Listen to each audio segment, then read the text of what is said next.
Hello दोस्तों, आज हम बात करेंगे मिलिट्री कोर्ट्स की लीगैलिटी पर और क्या सिविलियंस का मिलिट्री कोर्ट्स में ट्रायल किया जा सकता है। तो दोस्तों, अगर मिलिट्री कोर्ट्स की हिस्ट्री पर नजर डाली जाए तो मिलिट्री कोर्ट्स पुराने वक्तों से एग्जिस्ट करती आई हैं और इनकी एग्जिस्टेंस की वजह मिलिट्री में डिसिप्लिन और ऑर्डर को एंश्योर करना था और मिलिट्री में with in the ranks justice यानी इंसाफ की फराहमी। एंशिएंट रोम में कंसिलियम कैंस्टरेंसे या कंसिलियम मिलिटरी के नाम से मिलिट्री कोर्ट्स एग्जिस्ट करती थी। इसी तरह मिडिवल यूरोप में आर्मीज अपने लॉर्ड की जुरिस्डिक्शन के अंडर होती थी, जबकि ब्रिटिश आर्मी में पहली रिकॉर्डेड मिलिट्री कोर्ट का कयाम 1661 में आर्टिकल्स ऑफ वॉर के अंडर हुआ, जबकि यूनाइटेड स्टेट्स में जॉर्ज वाशिंगटन ने रेवोल्यूशनरी वॉर के दौरान कोर्ट मार्शल करने की इजाजत दी ताकि आर्मी में डिसिप्लिन कायम रह सके और फिर आगे चल के ये प्रोविजन यूएस कॉन्स्टिट्यूशन का भी हिस्सा बनी। अब अगर पाकिस्तान की बात की जाए तो पाकिस्तान की एक सिग्निफिकेंट मिलिट्री प्रेजेंस और कॉम्प्लेक्स सिक्योरिटी लैंडस्केप की वजह से आर्मी पर्सनल्स को ट्राई करने के लिए मिलिट्री कोर्ट्स को इस्तेमाल करने की एक लंबी हिस्ट्री मौजूद है। मगर सिविलियंस के ट्रायल के लिए बड़े पैमाने पर मिलिट्री कोर्ट्स के इस्तेमाल का आगाज 9/11 के वाक़ये के बाद वॉर ऑन टेरर की वजह से हुआ। तभी से पाकिस्तान में ये डिबेट एग्जिस्ट करती है कि क्या सिविलियंस का कोर्ट मार्शल करना यानी उन्हें मिलिट्री कोर्ट्स के जरिए ट्रायल करना ठीक है या नहीं। तो आइए अब हम डिटेल से इस टॉपिक को देखते हैं। पाकिस्तान का कॉन्स्टिट्यूशन सर्टेन सर्कमस्टेंसेस के अंदर मिलिट्री कोर्ट्स के जरिए सिविलियन के ट्रायल की इजाजत देता है और ये specific provisions Pakistan army act 1952 में दी गई हैं। Pakistan army act military courts की फंक्शनिंग, जुरिस्डिक्शन, पावर्स और प्रोसीजर्स प्रोवाइड करता है।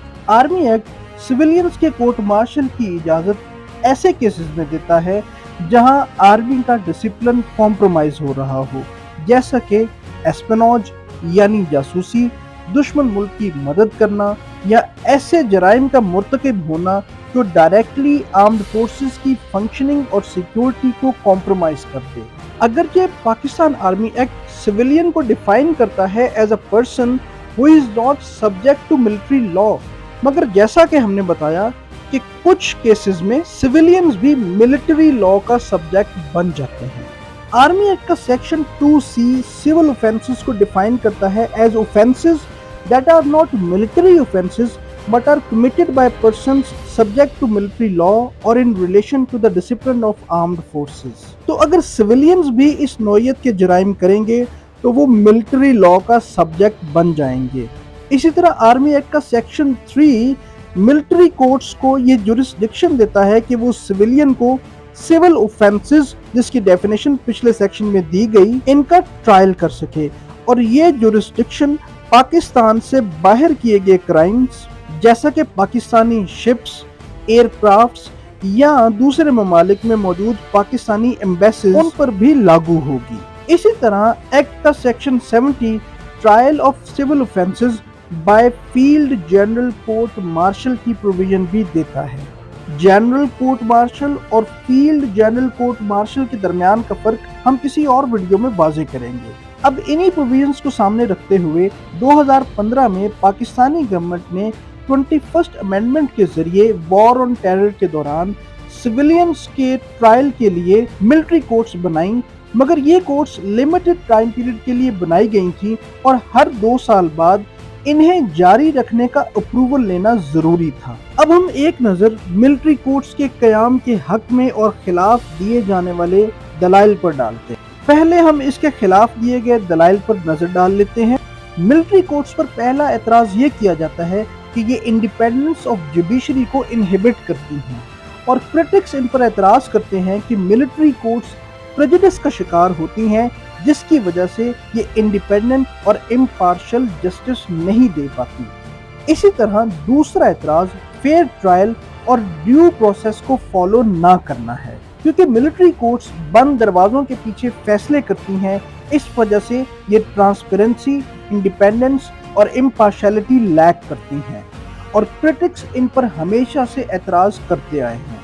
इसी तरह इन पर उठाया जाने वाला तीसरा एतराज ये है कि ये ह्यूमन राइट्स और इंटरनेशनल स्टैंडर्ड्स पर पूरा नहीं उतरती। जहां मिलिट्री कोर्ट्स और बहुत सारे ह्यूमन राइट्स को वायलेट करती हैं, वहीं इनोसेंट अंटिल प्रूवन गिल्टी के प्रिंसिपल को भी वायलेट करती हैं। और मोटरिस यूरिस्ट का ये मानना है कि इसके बगैर कभी फ्री और फेयर ट्रायल मुमकिन ही नहीं।